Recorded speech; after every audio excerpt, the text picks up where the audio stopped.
Welcome to AI on the Block, featuring Max Ledger and Allison Hashwell, presented by Evolve Blockchain.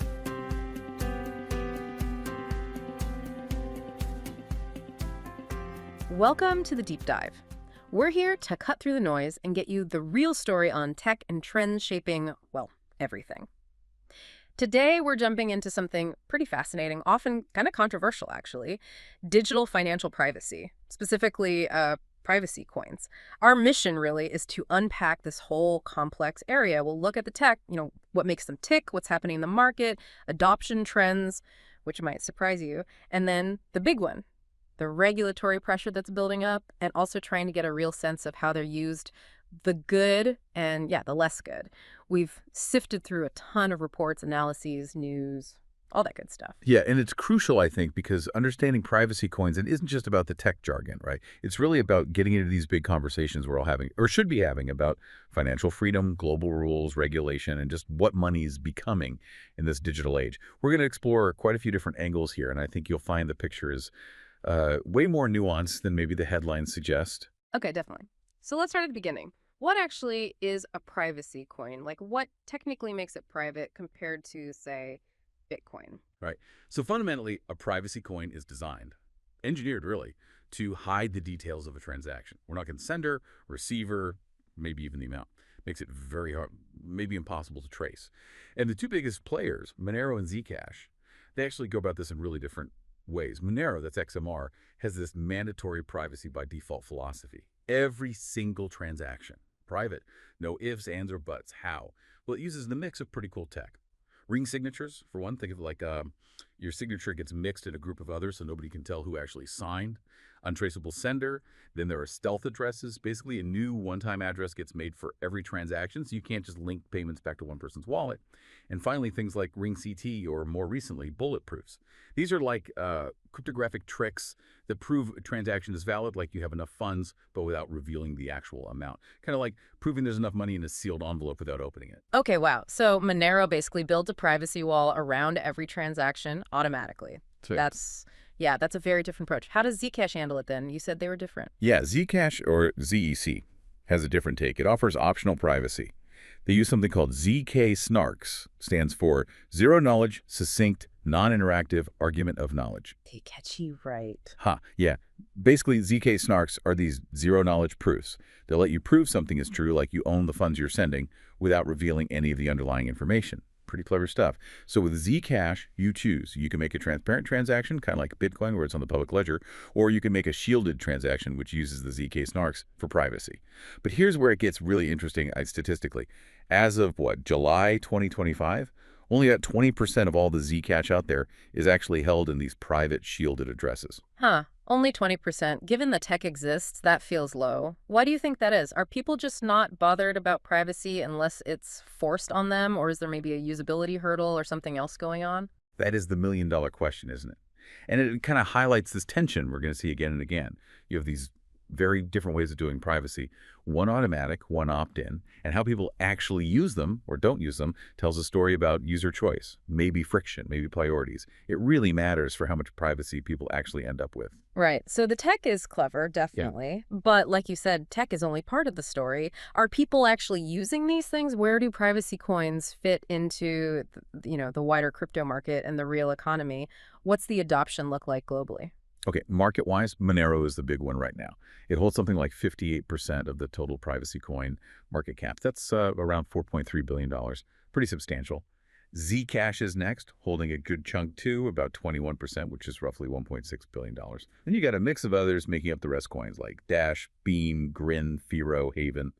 They fill out the remaining share. Okay, so Monero's leading the pack. But here's something I found really interesting in the data.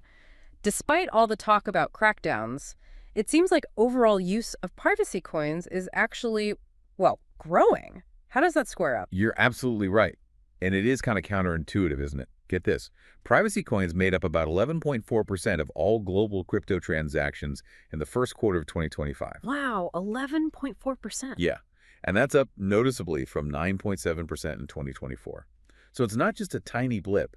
It suggests a real growing demand worldwide for what these coins offer, even with all the negative press and regulatory heat. Is that growth spread out evenly, or are we seeing like specific areas where it's taking off more? Oh, definitely not even. There are clear hotspots. Usage is particularly high in the Asia-Pacific region. APAC's something like 29% of traders there report using them. 29%. Okay. Yeah. Then in North America, it's about 18% of traders holding them. And Latin America shows really interesting usage, 26% adoption specifically among small businesses. So different regions, maybe different reasons driving it. And what about Monero specifically? Given it's the biggest and often in the regulatory crosshairs, how's its price doing amidst all this pressure? Well, that's another fascinating point. Monero's price actually climbed to around $322 back in July 2025. So despite all the talk of delistings and regulations, the price held up, even went up. That signals pretty solid demand, right? It's almost like the market is saying, yeah, we hear the regulators, but we still value this privacy. It suggests there's a real fundamental belief out there in the need for financial privacy. That is a powerful market signal. But okay, it brings us right up against the elephant in the room. The regulations, you mentioned the pressure, the heat, it seems to be seriously ramping up globally. What does that actually look like on the ground? Yeah, it's definitely a multi-pronged squeeze, you could say. Yeah. One big thing is exchange delistings. We saw more of that in 2025, major exchanges like Pitrex, Kraken, removing privacy coins. The stated reason is usually concerns around AML, anti-money laundering, and KYC, know your customer rules. Exchanges are under huge pressure to comply, and privacy features make that harder for them. Right. So it gets harder to buy and sell on the big regulated platforms. Exactly. It reduces liquidity in those mainstream venues. Although reports suggest that peer-to-peer trading and decentralized exchanges, DEXs, are kind of stepping in to fill that gap. People find ways, And what about bigger government actions, like the EU, for instance? They often lead the way on this stuff. They are definitely moving strongly. They've set up this new Central Anti-Money Laundering Agency, AMLA, based in Frankfurt. And the plan is pretty clear. Full restrictions on trading privacy coins and using anonymous crypto accounts are set to come into force across the EU by July 10th, 2027. 2027. Okay, so that's a clear deadline. And it's not just Europe. It's a global trend. As of early 2025, something like 97 countries had updated or brought in new rules targeting privacy coins specifically. Even the FATF, the Financial Action Task Force, the global standard setter for AML, their travel rule guidance now explicitly mentions privacy coins needing to be covered. And here in the U.S., FinCEN, the Financial Crimes Enforcement Network, they proposed rules requiring more record keeping for private coin transactions over $500. So yeah, the net is tightening globally. Wow. Okay. It really sounds like a coordinated global push. So thinking about the listener, the average person may be interested in this. What does all this intensifying regulation actually mean for being able to access or use privacy coins going forward? Does it just push it further underground? Which inevitably brings us to the reason often cited for all this regulation, the illicit use argument. It's the headline grabber, right? Privacy coins used for crime. What does the data actually show there? Is it as widespread as people think? Well, you do see the concerning figures. Analytics firms like Chainalysis, they put out estimates. For 2024, they estimated about $3.2 billion in privacy coins were involved in money laundering. That was up from $2.4 billion the year before. And you also see law enforcement reports like the FBI linking Monero specifically to, I think it was 38% of data extortion, like ransomware cases they tracked. So those numbers are out there, and they definitely fuel the fire. Okay, yeah, $3.2 billion, 38% in certain cases. Those numbers sound significant, and you can see why they make regulators nervous. But, like we talked about nuance earlier, is that the whole story? Does it represent typical use? Yeah, privacy coins really do feel like they're right at the sharp edge of this bigger debate we're having about our digital lives. How much autonomy do we have versus how much control do governments or central bodies need? It's playing out right there in code and regulation. Exactly. Which leads to, I guess, the big question we want to leave you, the listener, with. We see this increasing demand globally for both things simultaneously. Yeah. People want financial privacy, and societies demand robust oversight to prevent crime. So how is this fundamental tension going to resolve? How will it ultimately shape the future, not just of privacy coins, but all digital currencies?